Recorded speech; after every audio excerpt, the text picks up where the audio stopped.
Draft your LCS team and earn money. Alpha Draft. Welcome back, everyone, to English coverage of the Chinese LPL. It's been a great day of games so far. We've got one more fantastic matchup. It is Snake versus World Elite. I am Julian Page-Typecard, joined by a very special guest inside the dynamic Achua returns. Once again, it is Christopher Papa Smithy Smith. Got it in one page. It's great to be here. Yeah, it's great. And of course, what are we looking forward to in this particular matchup? Because we've already seen these two teams play yesterday, and a really solid performance by both. Yeah, no, I was watching World Elite with kind of a fine-tooth comb yesterday just because it was that World Elite versus Invictus Gaming matchup, two of the most famous esports organizations out there in China with a very storied history. But I guess I was kind of really focused on who on World Elite would play that secondary carry role. We all know about STYZ, the very highly regarded AD carry on World Elite, but the secondary carry role was kind of what I was wondering about. Usually you would default to the mid laner, and that's Ninja, who it was one of the first wave of the Korean imports coming into the LPL, came in last season, played solidly. He definitely had his strong points. He's very good at those long-range champions. We saw the Jace and Xerath yesterday. But he wasn't really kind of the prime factor in World Elite's wins, and he was never really the person who would hold them down either. So I wondered if it would be him, but it wasn't him. It was, of course, Spirit. It was Spirit. Their new Korean jungler. And Spirit's been playing really well as well. Like, throughout the Demacia Cup in the finals that they narrowly lost to EDG, he was playing fantastically. He's definitely been mixing up his champion pool a little bit, but he really put it on himself in yesterday's games to try and carry. He played Riven in game one, and then some other, Rengar actually, which he tried to carry on as well. And it's just one of those things where I feel like World Elite are still finding their identity as a team if Spirit feels that he has to do that in their games. Absolutely. The Riven's definitely mixing it up, right, based time. Riven's not a champion we've seen too much in the jungle. Of course, Alliance does like to run it once in a while. And it was interesting how they used it because they would put Spirit in that side lane, pick up the empty lane farm, which is not something you traditionally see with a jungler, and try and take down those turrets himself. It wasn't the mid laner Ninja. It wasn't their top laner Luca. It was their jungler, which kind of puts you in that weird strategic point where your smite, your objective control, is on the opposite side of the map to either Dragon or Baron, which kind of puts you in some really awkward positions when you're trying to secure those massive objectives. Yeah, and World Elite, just in general, just looked a little awkward, I guess we could say. Just not quite together yet as a team. But Snake, on the other hand, we didn't know very much about this team coming into it. We knew that Flandre was the guy to look out for, this big top lane carry player. And he certainly delivered on Aurelia and Rumble. And you're always hesitant when, you've been told, okay, I don't know much about this team, but Flandre is going to be a beast. And you watch that game and you're like, okay, I'm going to keep my eyes going to be drawn to that top lane. And he delivered it. Straight from game one with that Aurelia, the amount of wave control and just the way he was spacing out that lane was fantastic. He was able to control engagements. He roamed at the right times when the creeps were pushing into the Kassadin who he was laning against. He pulled off the ganks, and those individual moves and his movement in team play, in team fights, was incredible. Yeah, it's pretty rare to see a player that's not just mechanically gifted, last hits like a beast, knows his landing matchups. Even has that strategic side exactly, as well. Which is really rare. Very cerebral top lane player, which is almost something we've never seen in League. But not to just take away from the rest of Snake, they played their 2-0 flawlessly yesterday, and their jungler beast was the real star for me. Yeah. He just controlled so much of the game. What an apt name, right? Like it's actually often been the case in League where someone's named themselves, a beast or another name like that, Godlight, or like another player. You kind of not sure if they're going to live up to that name they give themselves, but they really did. Yeah, and we're going to see what they're going to pick this time. World Elite on our blue side here for this first game. Snake on the right. LeBlanc and Jarvan immediately getting picked up as a ban, and Rengar is going to go in the trash as well. Absolutely. Spirit on that Rengar in game 2 yesterday showed a lot of attitude. He was actually 4-0 in the early laning phase. Now, he couldn't snowball that into a game win, but he obviously showed clear aptitude on that. He played very good on Samsung Blue on that champion, so smart ban here. Yeah, Spirit's been playing great. We'll see what he picks up this time, and that Jarvan being taken away from Beast as well. 3 jungle bans already, basically. Yeah, the jungle pool's starting to thin out very quickly. Yeah, we're starting to see a little bit of this one. Pretty much Rek'Sai always gets banned, and then if more jungle bans come in, then all of a sudden, yeah, that pool gets very small. A Twisted Fate ban, actually, by World Elite, targeted towards Baka and Nara as well. Pretty common ban, especially after that last series. Absolutely. if Flandre can carry so well on other champions, taking Nara out of the pool makes sense. But this leaves Lissandra open. We have seen a lot of Lissandra bans, and a lot of Lissandra play, and a flex pick at first pick. That's a nice start for World Elite. Yeah, and a champion that I would not feel comfortable giving to a player like Flandre, who can probably carry on almost anything at this point. But that is their first flex pick, as you mentioned.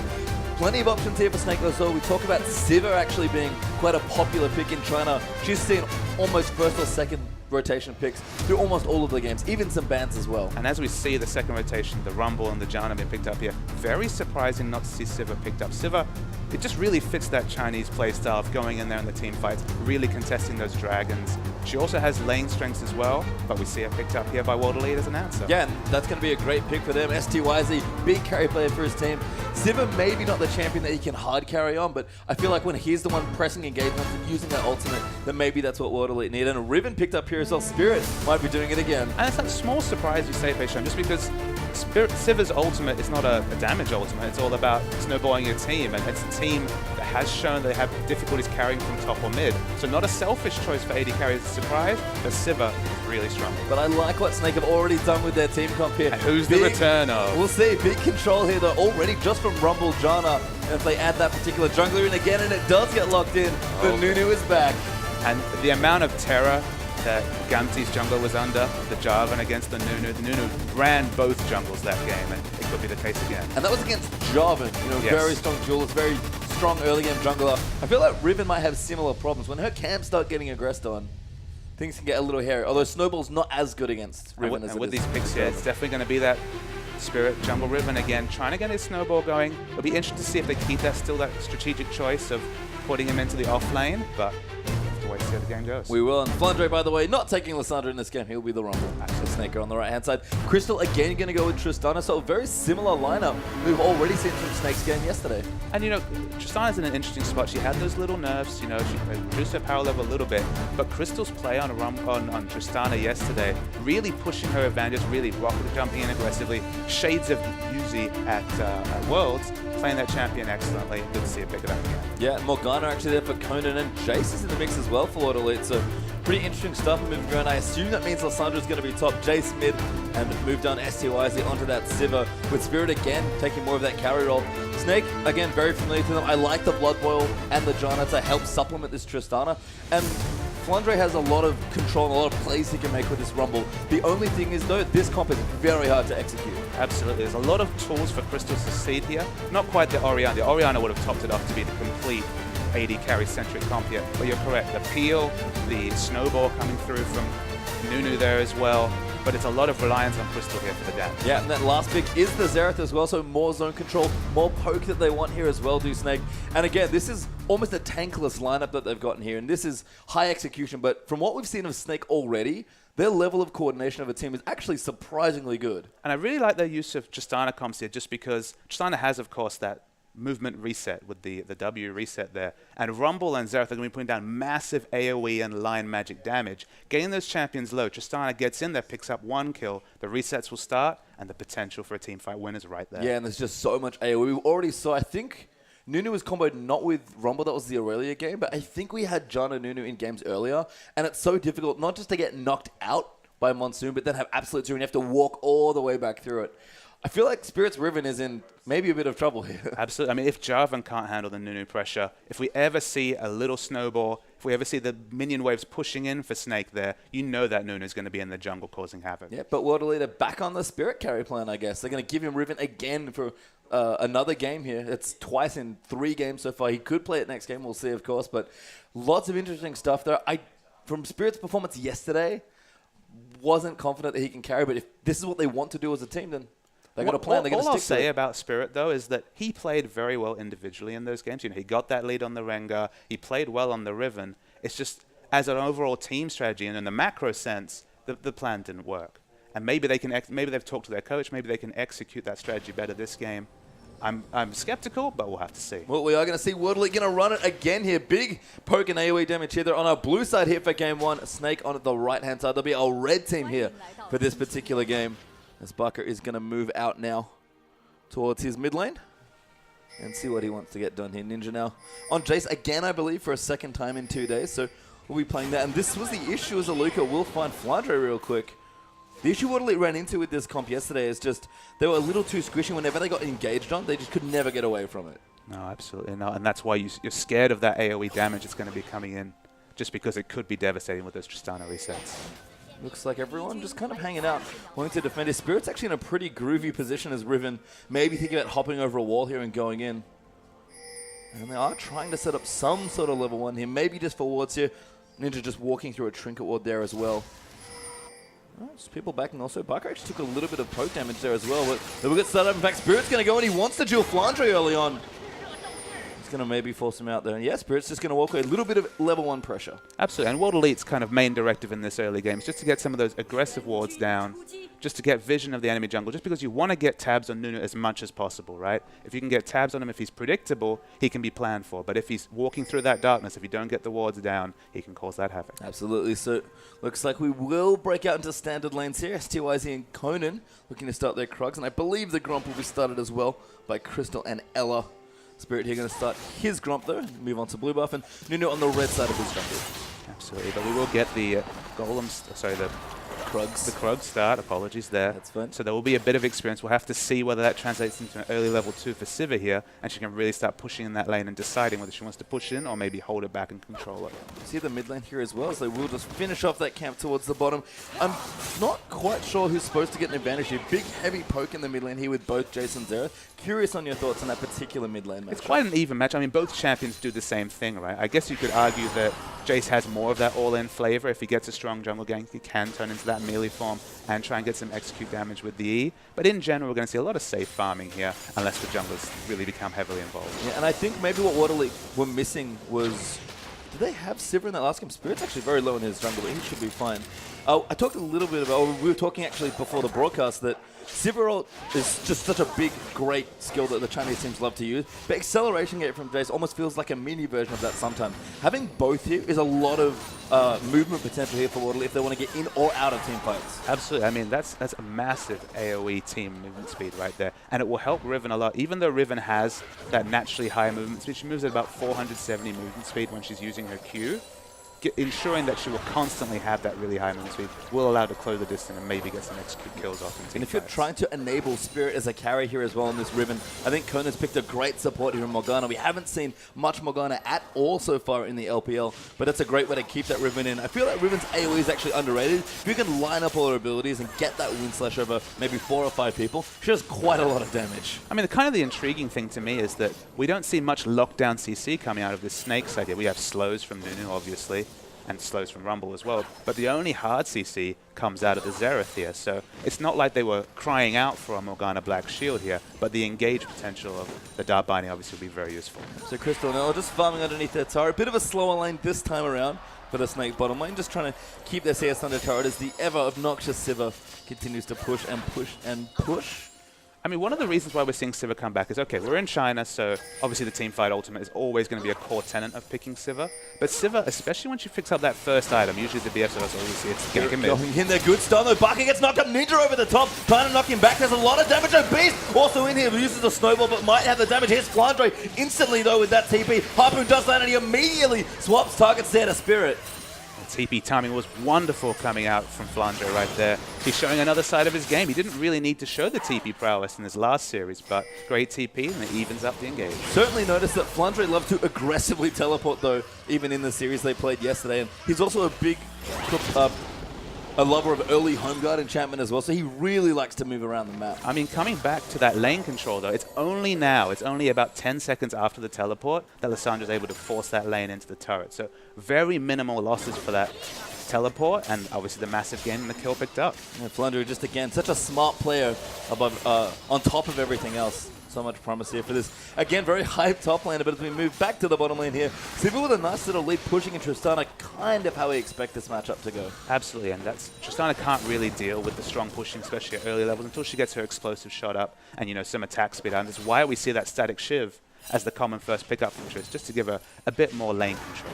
But right now, Tower's reasonably healthy and towards this bottom lane, but STYZ continuing to assert some dominance here in the bottom lanes. We'll keep farming around. Top lane pretty even in CS there as well. Looks like Jace has got his early tier to get things going for him. And just coming back to speculating about the strength of Sivir, one thing I want to say is once you pick up that BF sword, you have the dual option of instantly clearing a wave and pushing it into the enemy's turret, you know, obviously giving your jungler a better chance to go in there and invade, or, you know, just like a standard AD carry, holding the lane. You know, obviously you don't need to use your AoE, not like Triss who has the explosive shot and has to push. You have both options, so your lane control and then your team fight's so strong, and that's why we see Sivir rising up the picks. Yeah, here comes Beast clearing out the Scuttle Crab, just getting some vision. Actually spotted off a ward here.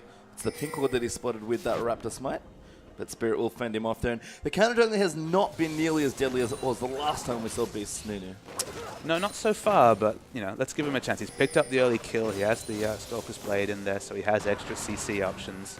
I'm not really sure how Nunu's going to play from equal or behind, but I'm excited to find out. And I think that's maybe the question we have for Snake as a team. We saw them, they looked brilliant when they were ahead, and they did that twice in 2 games with Beast constantly ganking Flandre's lane and getting him ahead and letting him kind of, you know, lead the charge for his team. We haven't seen this team play from behind yet, though.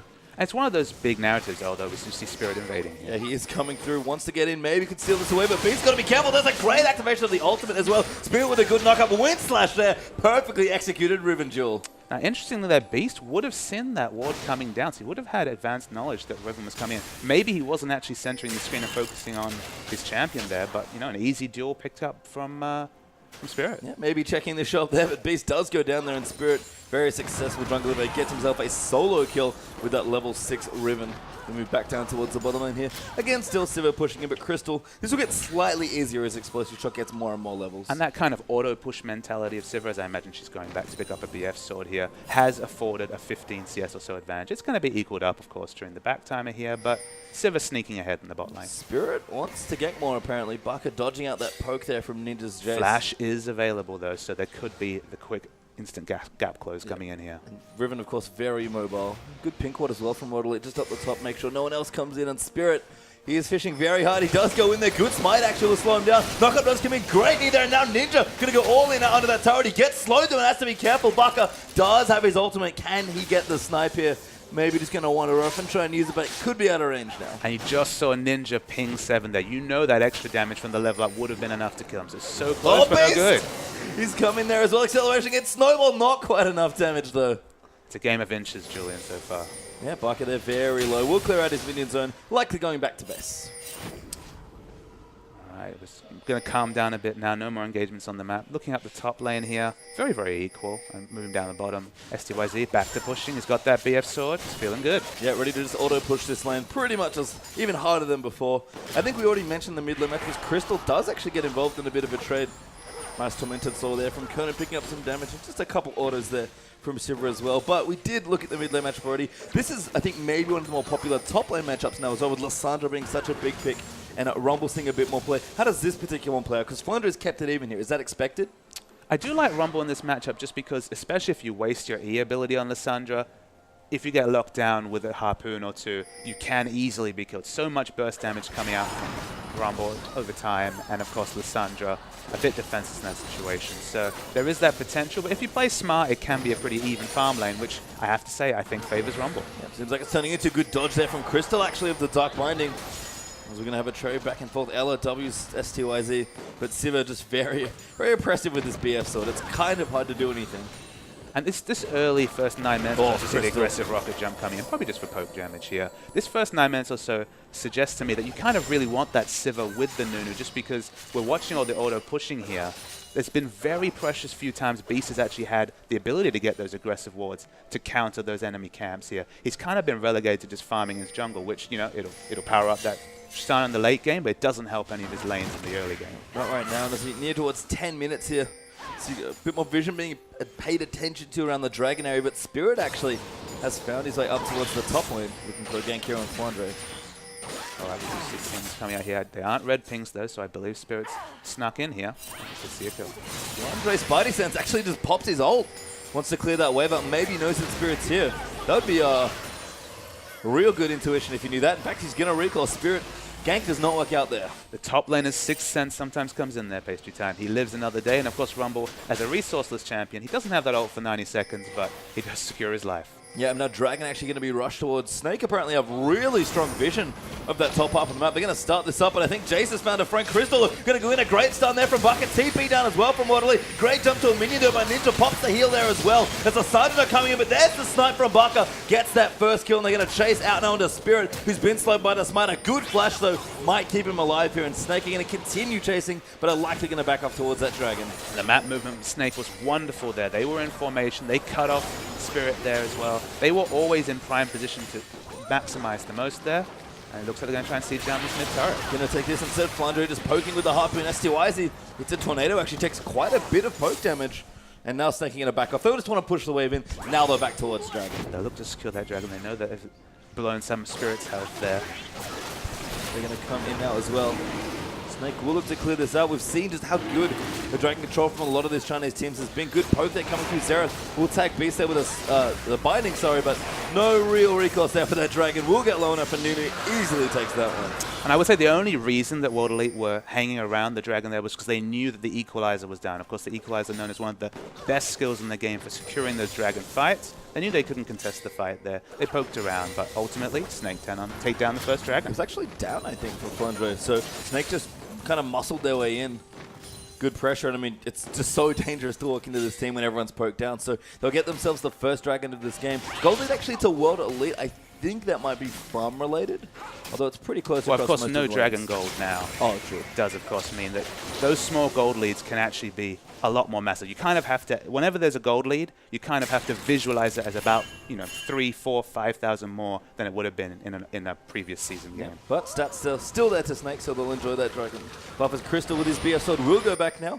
Maybe not going for a quick static shift here, but we'll see if Tristana wants to change up that build at all. And there's the Zeal. So kind of transitioning here, just making the build a little smoother.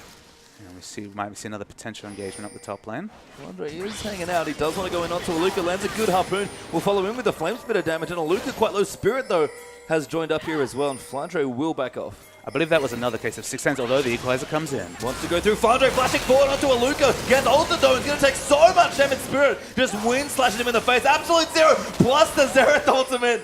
And that's an easy one kill. And Spirit almost snipes Aluka as well. But Ninja has actually roamed up here as well. Beast forced to snowball him. It's got to be so careful. This J-Sword getting poked back and forth. Aluka low as well. Needs to be careful. Now John is also here up towards the top lane. But Beast, oh, he gets shielded by Ella. There's the tornado coming through as well. And Ninja gets baited.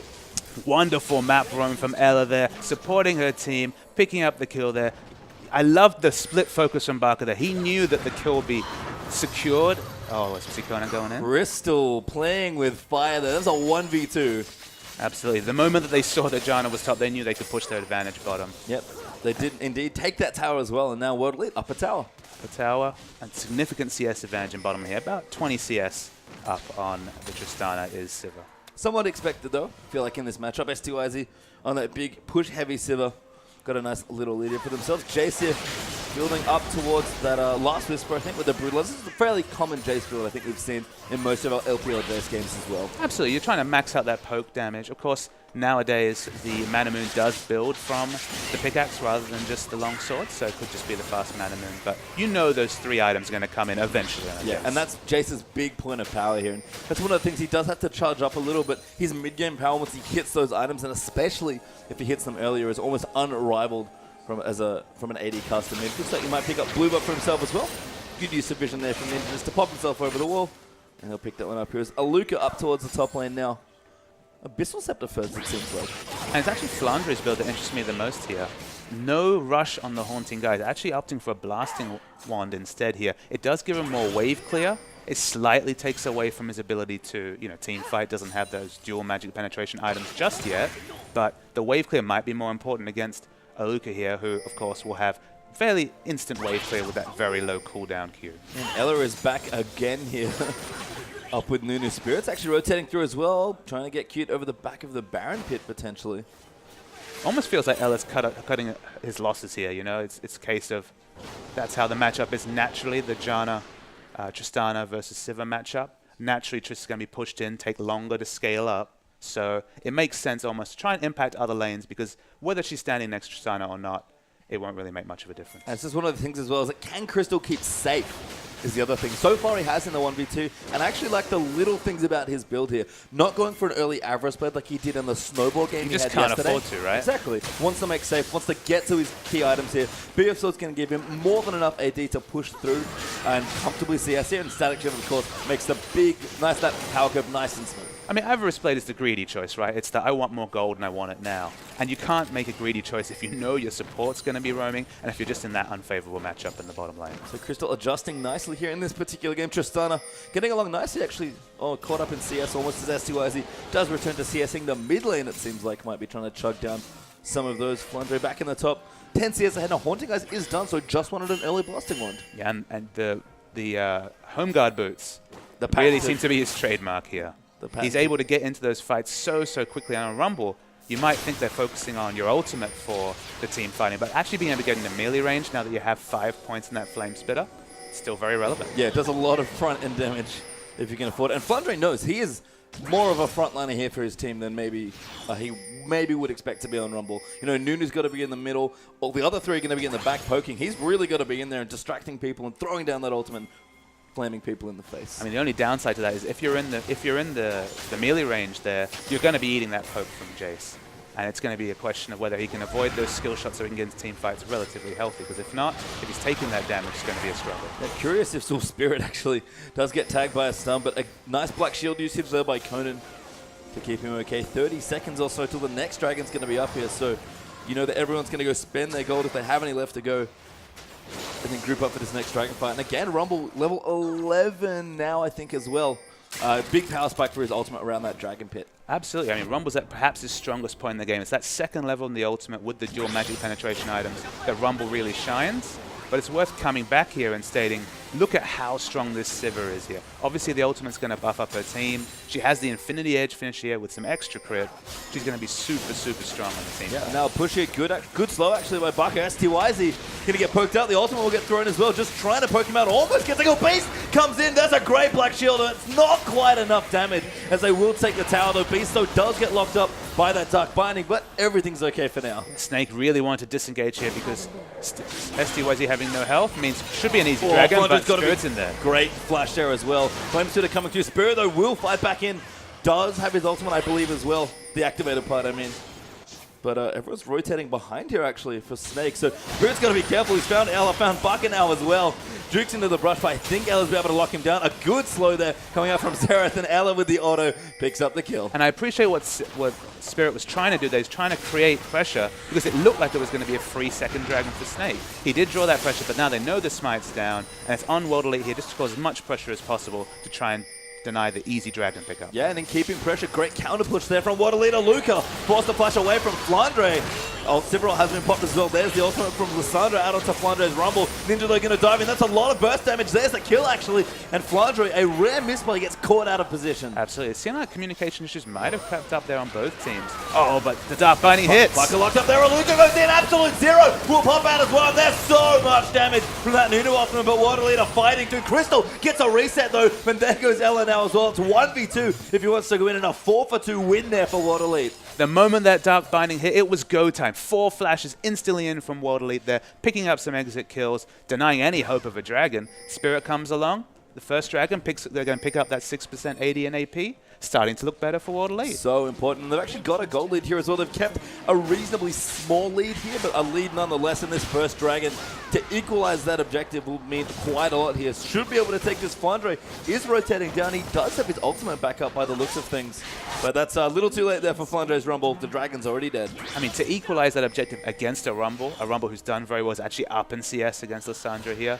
That's a win in itself. That's a massive win there for World Elite. Yeah, and Conan actually, we'll find Flandre just cleaning out that pink horde.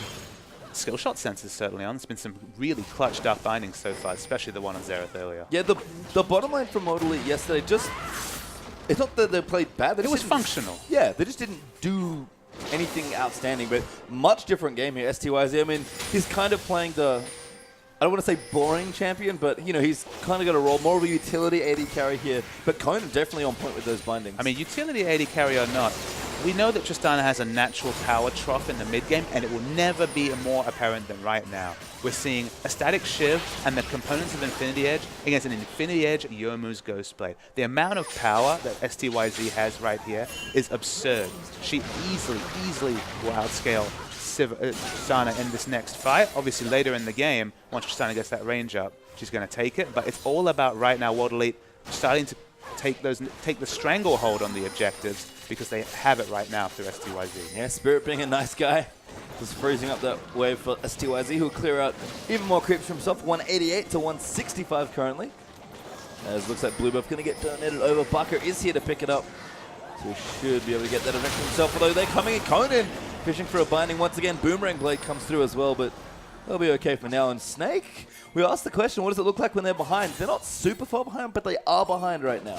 But I think they understood that that was a possibility just because of this bot lane matchup here. Tristana knew what she was doing in the bottom lane. She's slowly scaling up. She'll be very close to Infinity Age Gold right now. It's not a huge deal for Snake to lose the mid game here, but it is a big deal for Waterloo to capitalize on their mid game advantage. Yeah, Baka, is doing nicely on items as well. Rabadon's Death Cap was finished up to accompany that Morello Nomicon, so he was doing quite a bit of poke damage. Flandre, again, kind of operates with little items here. Just got his Leandro's already finished up.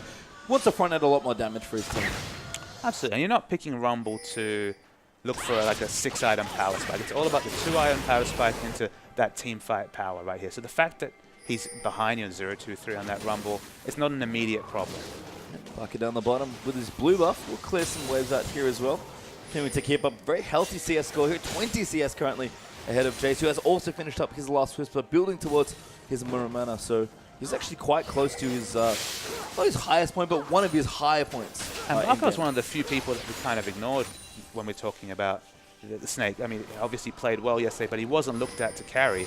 In this game, he already has that huge power spike of the Rabadon's Death Cap to capitalize on with the Monero Nomicon. His poke is going to be very, very strong, and he's the one who's going to have to clear the waves and buy time for Tristana to get strong. Flandre up again. We'll meet Lissandra in the top lane every now and then.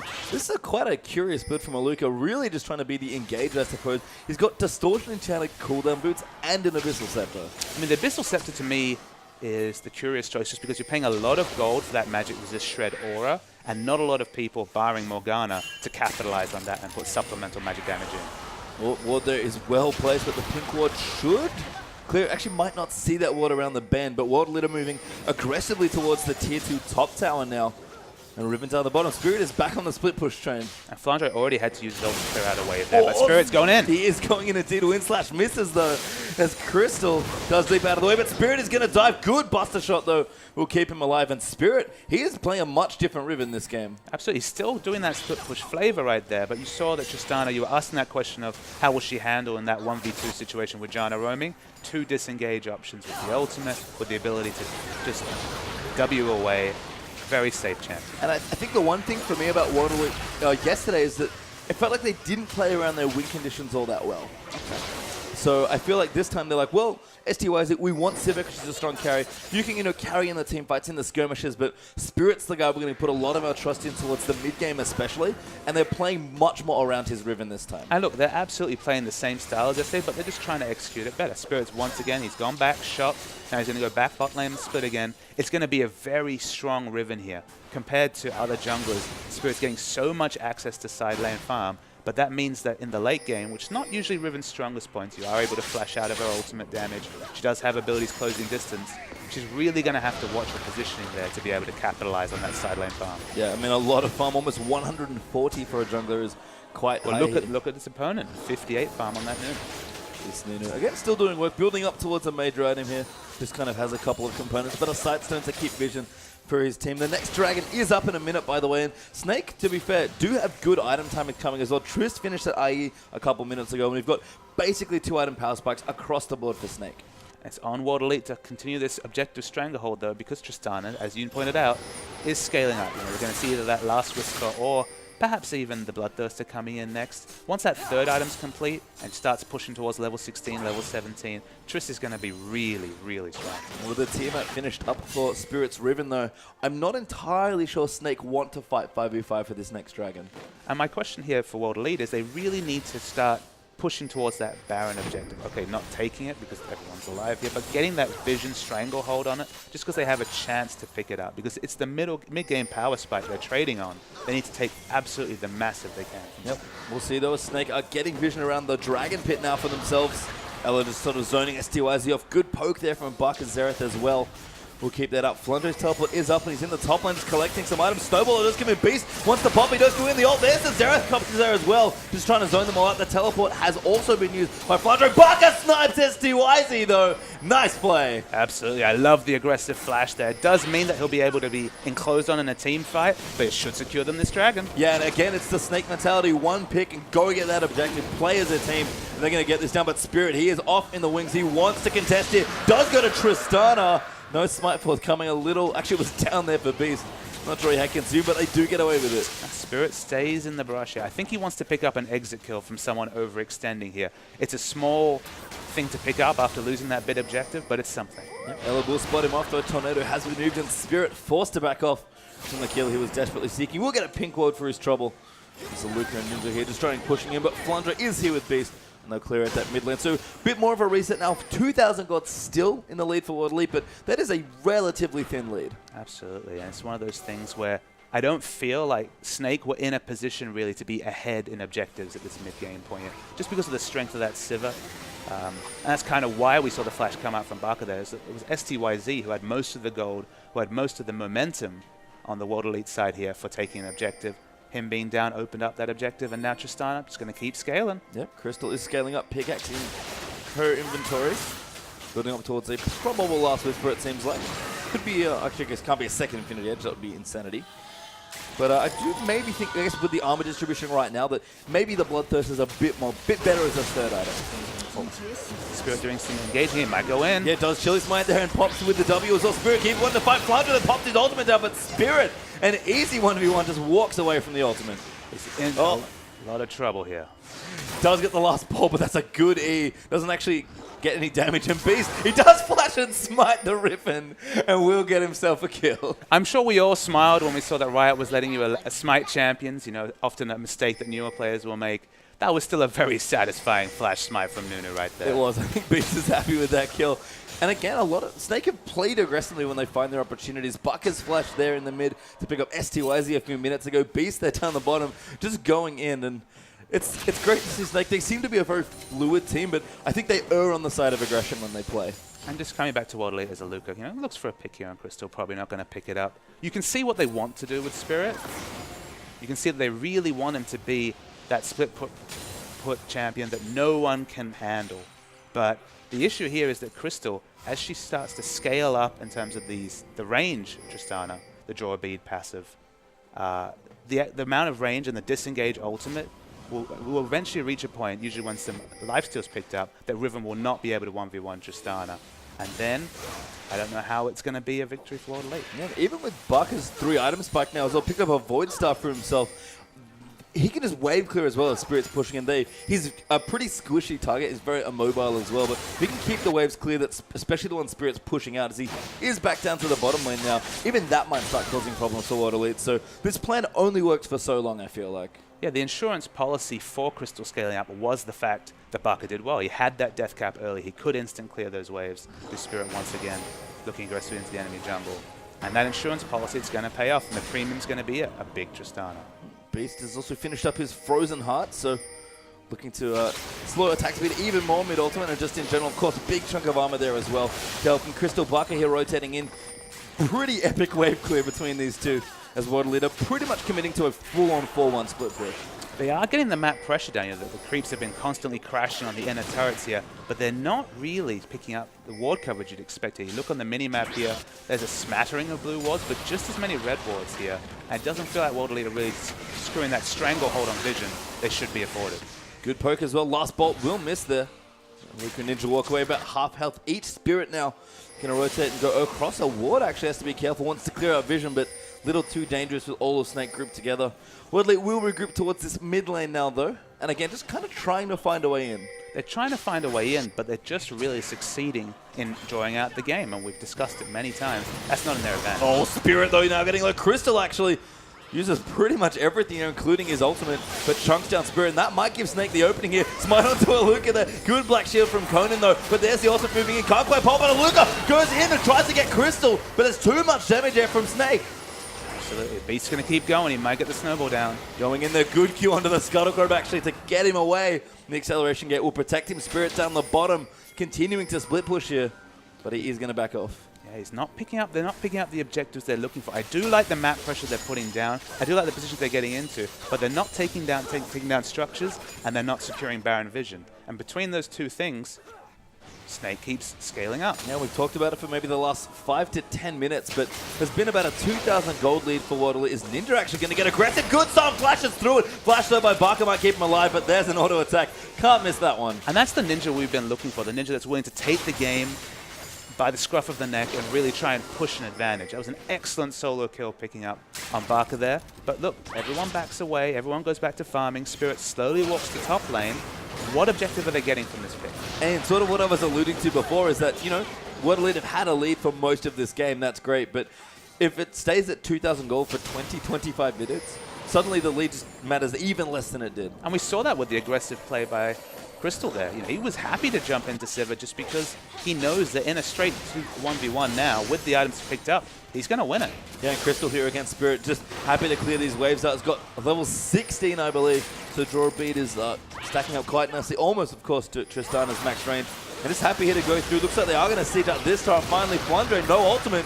This might be a chance here for World Elite, but Conan also coming in fishing for a Binding Beast, though. Will get ulted up there by Lissandra. Damage goes in, and Beast just can't channel his ult. Conan pops his ultimate there as well, and there's a couple kills for World Elite. Very nice picks. Pick up the dragon, pick up the structure there. That was much better from World Elite. And once again, kind of the secret MVP has been Conan. Those Dark Bindings, when they hit, they've been the go button. Yeah, almost every good fight that's come here from World Elite has actually been a Binding landing. You've been right. Now Dragon going to get considered. Spirit is not even going to be at the Dragon to pressure it here. Just wants to keep Crystal occupied. And that's what we mentioned. It's kind of that awkward part where it's the person who's holding up the top lane here is the person with the smite. But look, there's no contest right here. They're able to even up the Dragon score here. The next one's probably the bigger one, the extra 5% move speed. Highly desirable for both teams. But look, Spirit's causing pressure. He definitely has the item advantage here. He probably needs a last whisper to really, really be able to take down frontliners from Snake. Yeah, trying to carry from this jungle as hard as he can. And his team's doing a good job of letting him do it now. The gold lead a bit higher now for World Elite, closing in on about 3,000 gold. But still, if this stays for 10, 20 minutes, Tristana's just going to be too far ahead for it to matter. And Crystal now actually confidently walking up with Ella, who is hitting. Oh, the Spirit has found the fall, Jana. Wow! That was a burst of damage. That really was. That's what Spirit's Riven is scary now. You know, 3.5, maybe 4 damage items here from the jungle. Crystal actually maybe wants to rethink this split push. And Spirit definitely deleted his Korean compatriot right there. As we do move through here, Snake still trying to find a foothold, getting more wards done. Needs a reward, I feel like, because World Elite have got quite a few wards pushed in towards the... But they're not. The interesting thing to me is you look at this mini-map here. Okay, you have blue wards on the side of Snake from World Elite, but you don't have those aggressive wards, those wards that let you know which pathways the enemy are taking towards defending the Baron. They're not setting up for Baron vision here, our World Elite, and that troubles me. Yeah, we'll have to see what happens here. STYZ keeps getting a farm here. 210 CS, actually equaling Crystal's Tristana. So both AD carries here have been farming up a Storm. 3 items done with a Vampiric Scepter in reserve there for STYZ as well. Look at the creep score, and basically the items here identical between the AD carries here, which you've got to give to Tristana. Yeah, I was going to ask you, if you get to choose which late game carry you want, you know, to get to 5 or 6 you items. auto lock in Tristana in that particular equation. Absolutely. Black Cleaver done for Jace now as well.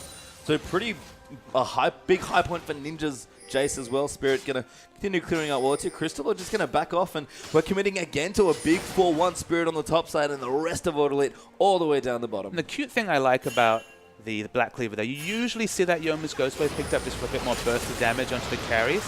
But what you'll see here is that Jace Hyperblast onto Beast, the one that Nuna's going to want to stand in front of the enemy team, obnoxiously throw out that absolute zero and create a lot of space control. Shredding 25% of his armor with a very, very farmed and strong Riven, and then of course the Sivir here, they will be able to burst down that Nunu perhaps a lot faster than Beast might be overestimating his tankiness here to a Black Cleaver Jace. The lead has progressed here as well for World Elite. 4,500 gold now. 2 kills up, a couple of objectives up as well, including 2 towers there, 4-2 in that particular score. Aluka Zoltan's Hourglass finished up for his Lissandra as well. So just kind of peer through the items. Spirit, by the way, has just gone full damage. Oh, Crystal's found him. Spirit, though, goes in, and there's good flash, actually. Does flash Baldo with the wind slash Crystal. Solo Beast going to come in. Ella will protect him. Somehow they peel for Trist. 0 health. There were no health bars on that Tristana right there. It had to be single figures. But look at World Elite. This is a great rotation. They do pick up a turret here, but they're woefully out of position for Baron. Yeah, Baron is being started. Flandre is actually kind of low. Ella resets the health bars with a Monsoon here. Crystal even over the back wall being so sneaky. Buck is actually, no, not forced back. He wanted to go back. They're going to use the empowered recalls, though, to get back and defend the bottom lane. Absolutely. He made the choice there, but it looks like they will be able to pick up this structure. So much damage coming out of the Hyperblast. And STYZ's Sivir right there. And in terms of trades, in previous seasons, I would have given this straight to World Elite, just because taking the inhibitor to the polar opposite of Baron should facilitate you future Baron control, just because you're going to have those super minions. Because you'll be able to push out those minion waves to the opposite side than the Baron. However, with the new Baron buff, with the ability to push in such a strong fashion multiple lanes, it's kind of up in the air to me, at least. I'm looking to find out the answer on that one. I think Flandre is happy no matter what because he gets to recall more often, use the home guard boots. He has also picked himself up a Void Staff and a Zhonya's Hourglass, so very front-end damage there from this particular Rumble. In fact, most of the carries in this game, or the solo laners, have got a lot of damage items here. So the squishy teams that we've been talking a little bit about, if someone gets caught, it's very likely they're going to die. Absolutely. I mean, Tristana lived by the skin of her teeth in that previous engagement there, but the next team fight is going to be the big one, Page Time. I mean, we're very keenly poised here. Both teams have their advantages. If World Elite can hold out the Baron and get a pick on Crystal, sure, they can win. But you have to be a bit scared because Tristana's going to keep scaling. Yep, this Dragon Fighter's Crystal just picks up a kill in the mid lane out of nowhere. I mean, that was probably 3 or 4 auto attacks at this point, Page Time. I mean, Tristana's ripping through enemies. Yeah, I mentioned that, the damage here is STYs. He gets smited again. And now this tower's going to... I'm sorry, I just love how aggressive Beats is with his smite. See, Crystal actually going in. Buster Shot used on top. Luca's got to be careful. Goes down, though. Can't quite lock up Crystal for long enough. And now Flandre's rotated from the bottom here as well. All of a sudden, Snake are opening up, but Spirit is starting to base race now as well. He's up towards the top side of the map. Mid-inhibitor turret will go down. Spirit's working his way out on the top as well. Mid-inhib goes down, and can Snake get back in time? A solo base race, though, Pastry Time, I don't think it's enough. I think Spirit really gave up a lot there. I mean, they probably lost the minimum there. We could have seen Snake try and finish the game. They're probably smart to back off. They've got 2 open inhibitors here. The next pick, if it's on a really important damage dealer like Crystal and STYZ, 100% will decide the game. The next fight also. I mean, I'm on the edge of my seat here. Anything could happen. Yeah, and 4 damage item Tristana as well. If you thought Crystal was scary before, added a finished Bloodthirster to Tristana's inventory there as well. 4 items also up for Bucko. He's finished a Zhonya's Hourglass to go along with the rest of his kit. And again, the amount of damage on these carries is absurd. Conan melted under that Tristana's auto attacks. And Beast actually will spot off Conan. Good poke coming through. Bucket just missing there on his Q. And Dragon is up. This is a very important Dragon fight as well. The ancient 3rd Dragon here, of course, bringing up that movement speed buff, which could be so important. What could be a base race situation with all these inhibitor turrets down. Both teams not looking to commit to starting it yet. We see Luca's a little bit out of position, but Flandre also clearing waves down the top lane. Snake does have control of the Scuttle Crab though, which we talk about. Quite important for these big 5v5 the guaranteed vision. Oh, that's too very important. Actually starting up this Dragon here, they've got quite a lot of damage. Again, Dragon, if you commit to it, dies very quickly. Luca has his teleport up here, so we could see the sun to come in, but no aggressive wards behind means that there's no obvious spot for the engage there. Just poke coming now as well. Buckhead just kind of zoning them away here. Saito's pushing in pretty heavily here for World Elite, but Snake will buy themselves enough time to clear them out. And this is kind of where I want to re-examine this Spirit Riven pick. It's afforded them so much, and if this game had been finished out in 30 minutes, it would have been a masterstroke. But now, where you can't really afford to be split pushing with 1-minute death timers in a late game team fight, that's kind of always been where Riven struggles. It's going to take a heroic flash on top of Crystal for them to finish out a game here, I think, World Elite. Yeah, I mean, if Spirit can get on top of the carries, especially that Trist, we've seen it before. Crystal will melt. Okay, but let's take a step back there. Getting on top of a Tristana, who has that disengage ultimate, who has that rocket jump, with a Janna support, who has the Queen of Disengage, who even has Mikhail's Crucible, just to add an extra one there. I just don't see how that happens. And a QSS now, and a Nunu. You know, I agree. A few things. I think Snake have picked their team to play a very specific game. But look at this, Space G-Time. That's a really good ward. Here comes Ella. Spirit has been spotted out. No, he's been pushing V to the Ella's like, hey, doing Monsoon's it back. There's a snowball coming in, and Crystal's going to go over. Spirit just gets eaten by Crystal's damage there. Even Bucket throws in the ult as well. Rest in peace, Riven, right there.